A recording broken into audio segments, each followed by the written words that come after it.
Fans of the exploration of natural satellites and other space adventures, thank you very much for joining me for an unpacking review of something completely different to what I normally cover on my channel. This is an enormous box. I've got my tripod as high as it will go.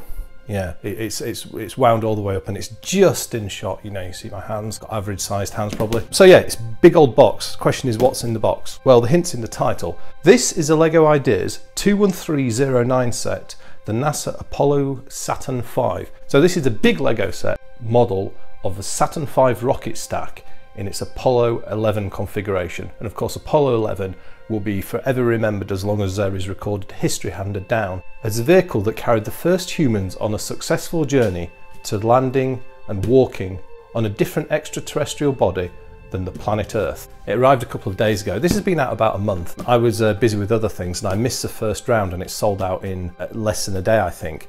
I got a notification from LEGO to say it was back in stock and they were shipping my order, and it was back at out of stock status for another month within a day or so. So this seems to be hugely popular. That's no surprise, because the Saturn V rocket and the Apollo 11 mission, indeed all of the Apollo missions and the space race in general, are a fascinating subject. And if you're like me and a real fan of space exploration, you know, I'm a child of the 80s. Well, I'm a child of the mid 70s, I suppose, but I grew up really in the 80s, and I can still remember watching documentaries on TV about the Apollo missions, and I still remember watching things like the first space shuttle take off and land on live TV. So yeah, exciting stuff.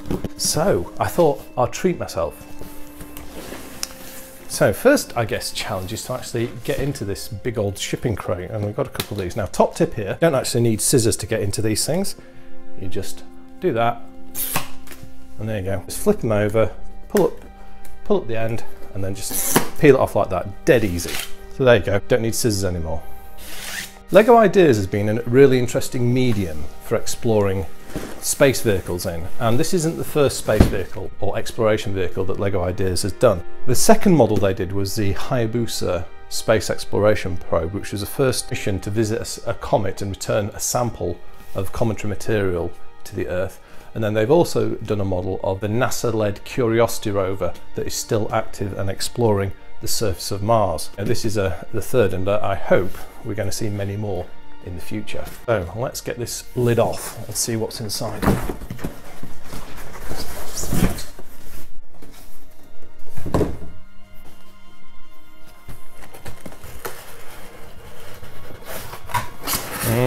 Oh, I can see stuff. Oh, there we go. Let's get the packaging away. We might even be able to get this in camera shot now. Wow, there you go. So NASA Apollo Saturn V. There's the kit number 21309. It has 1,969 pieces in, which of course is no accident because it is the year of the Apollo 11 mission. So we shall dig this beastie out. Get rid of that big old box. Yeah, there we go. Oh, let's have a look. So this is a pretty big box as far as LEGO Ideas goes. This is one of the bigger sets they've done. It's number 17, so they're really getting on. They've done some fascinating sets of LEGO Ideas. They did the Women in Science set, which I bought for Mrs. Leakycheese because quite appropriate, as one of them was a geoscientist, which is what she is. They did the bird set, which was another one that Mrs. Leakycheese bought. And then there's been the space probes, Wally, there's been all sorts. So it really is, in a way, there's some of the best ideas coming out in Ideas for collectors. I'll have a look around the box. I mean, great artwork. I mean, LEGO products are always very well presented. And there we've got the LEM, the lunar module, manufactured by Grumman. And then we have the command module in its configuration, having splashed down in the Pacific Ocean. We've got some usual bump. We've got a scale tile, so this is like a LEGO tile and it's showing the size. That's a flag piece, I believe, for something. I don't know if that's the lunar flag. We'll find out. And then we have the full stack, which is, according to the box, this is exactly 100 centimeters tall. So Mrs. Leakycheese doesn't know how big this is yet. So, oops. And then the other end, we've just got a bit more art. And you've got the continuation of the enormous exhaust plume from the first stage. Right, let's have a look at the back. So this is actually quite a nice little schematic breakdown of the actual vehicle itself. So we've got the kind of takeoff, first stage, second stage separation, then the configuration of the command module, service module and lunar module for the lunar mission, and it's carrying all the way through there. And there you've got a picture of one of the landers moon, and then the command module upon return to the Earth. And then we've got some pictures of the actual stages, and it tells you the name. So there's the S1C first stage, so this was kerosene and liquid oxygen powered. Got the S2 second stage, so this was a very sophisticated stage in terms of rocket technology. Well, they all were, but this was a challenging one in terms of the build. This was powered by liquid hydrogen and oxygen. The third stage was liquid oxygen and hydrogen again, the same propellant used as in the second stage. And then we've got the lunar module in its protective shroud. Then we have the service module and command module assembly, and finally the escape tower, which fortunately never needed to be used in real missions. Then we've got some nice pictures. We've got a very patriotic picture of one of the Apollo stacks lifting off and just approaching the sound barrier with this condensation ring around the stack.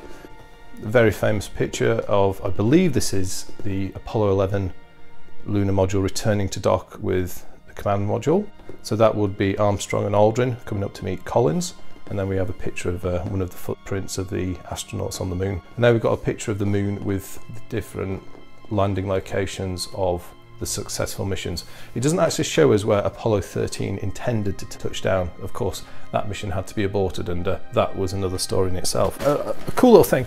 It's funny that this came around. I've been looking to get a model of the Saturn V for a long while, and there's loads of kits available, but I didn't really fancy a plastic kit. I was looking for something more substantial. Bandai do a fantastic and absolutely amazing representation of Apollo 11, and then they also do an Apollo 13 model as well, that I think retail wise is right production, and I don't even know if they got released outside of Japan. If you want to pick up one at the moment, you know, I think you're looking probably around $550 to $600, and as someone living in the UK, you've got import taxes to go on that. Been a bit more money than I've wanted to spend on one of these. So I'd kind of like been watching out for something like this, and then Lego announced they were doing this, and I thought, well, fantastic, even better fun.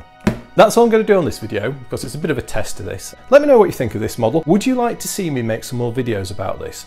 In terms of, so there's some obvious candidates. There's an unboxing video, time-lapse build video. The regular viewers of the channel will have seen some of the time-lapses I've done of the past of wargaming models. Is that something you'd like to see? And then maybe a review of the final model. I'll also talk a bit about the technology, the design, and a few interesting factoids that I've picked up over the years about this incredible space vehicle. Please do let me know what you think. I hope you've enjoyed this review. Thank you very much for watching. I'll speak to you next time, and goodbye.